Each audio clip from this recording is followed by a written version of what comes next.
और अब बात उपराष्ट्रपति चुनाव की, जिसे लेकर सियासत पूरी तरह हाई है। सत्ता पक्ष और विपक्ष के उम्मीदवार चुनावी मैदान में हैं। एनडीए उम्मीदवार सीपी राधाकृष्णन और विपक्ष के उम्मीदवार बी सुदर्शन रेड्डी ने नामांकन दाखिल कर दिया है। हालांकि सियासी गणित को आप देखेंगे तो सत्ता पक्ष के उम्मीदवार की जीत आसान मानी जा रही है।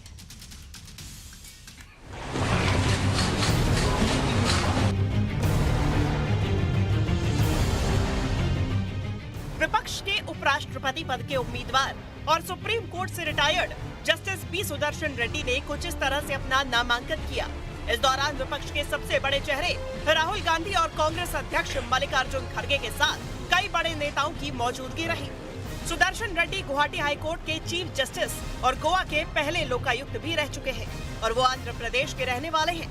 जस्टिस सुदर्शन रेड्डी को 2007 में सुप्रीम कोर्ट का जज नियुक्त किया गया था और उपराष्ट्रपति पद के लिए उनका सीधा मुकाबला एनडीए उम्मीदवार सीपी राधाकृष्णन से होगा।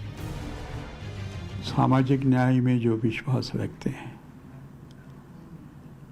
I mean to say that social justice and the constitutional values by which you and I, everybody is bound, वो दिशा में जो लोग सोचते हैं वो तो मेरा समर्थन करेंगे और मैं समझता हूँ समर्थन मिलेगा मुझे, और आप मुझे नेक्स्ट टाइम इंटरव्यू करेंगे as the vice president of India.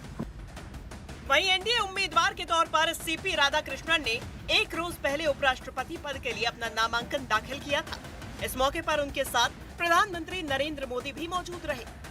CP Radhakrishnan के नामांकन दाखिल के दौरान बीजेपी अध्यक्ष जेपी नड्डा, रक्षा मंत्री राजनाथ सिंह और गृह मंत्री अमित शाह के अलावा केंद्रीय मंत्री नितिन गडकरी, किरेन रिजिजू और एनडीए के कई बड़े नेता भी मौजूद थे।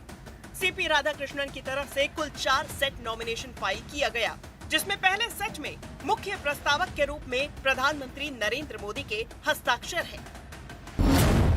इस प्रक्रिया में मतदाता वरीयता क्रम में उम्मीदवारों को रैंक करते हैं। निर्वाचक मंडल में लोकसभा के निर्वाचित सदस्य, राज्यसभा के निर्वाचित और मनोनीत सदस्य शामिल रहते हैं। उपराष्ट्रपति चुनाव गोपनीयता मतदाता प्रणाली के तहत किया जाता है। यह अनुपातिक प्रतिनिधित्व प्रणाली के आधार पर होता है। प्राथमिकता वोटिंग का उपयोग किया जाता है, यानी सांसद अपनी पसंद के अनुसार उम्मीदवारों की प्राथमिकता तय करते हैं।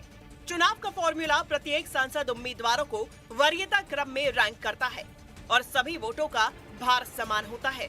जीतने के लिए एक उम्मीदवार को एक कोटा हासिल करना होता है, जिसकी गणना कुल वैध वोट 2 और 1 के रूप में की जाती है।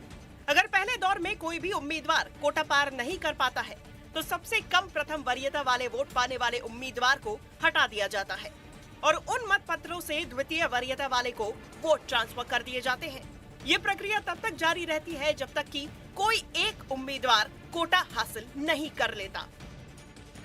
उपराष्ट्रपति पद का चुनाव 9 सितंबर को होगा और वोटिंग के दिन ही मतगणना भी होगी, यानी आंकड़ों के हिसाब से एनडीए के पास बहुमत है और इस चुनाव को वो आसानी से जीत सकती है, जबकि विपक्ष के पास बहुमत से कम संख्या है।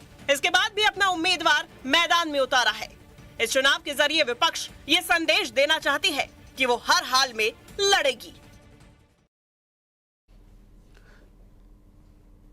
इधर दिल्ली की सीएम रेखा गुप्ता की सुरक्षा अब बढ़ा दी गई है। उनकी सुरक्षा का जिम्मा सीआरपीएफ ने संभाल लिया है। सीएम रेखा गुप्ता को जेड श्रेणी में सीआरपीएफ का सिक्योरिटी कवर दिया गया है। दरअसल हमले से पहले दिल्ली मुख्यमंत्री की सुरक्षा दिल्ली पुलिस के ही पास थी। दिल्ली पुलिस सुरक्षा में अब सीआरपीएफ की मदद करेगी।